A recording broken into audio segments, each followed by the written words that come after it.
अस्सलाम वालेकुम। Drama serial मैं के अगले आने वाले एपिसोड में आप देखेंगे कि जब ज़ैद को सब कुछ मालूम हो जाता है कि सब उसके डैड करवा रहे हैं, तो अपने डैड को खरी खरी सुनाता है और कहता है कि मैं आयरा से शादी कर लूँगा।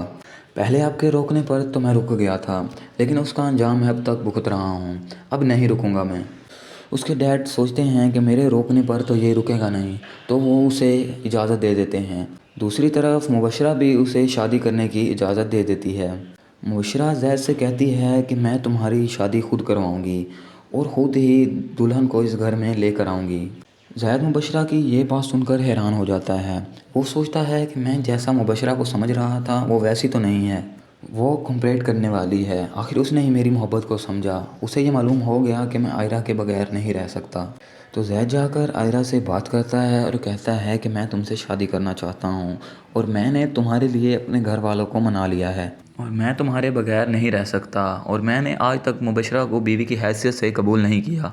मैं सिर्फ़ और सिर्फ तुम्हें ही बीवी की हैसियत से देखना चाहता हूँ। तो आयरा कहती है कि जो कुछ भी हमारे साथ हुआ उसकी हद हो चुकी है। वो तुम्हारे डैड मान कैसे गए, मैं तो इस बात को लेकर हैरान हूँ।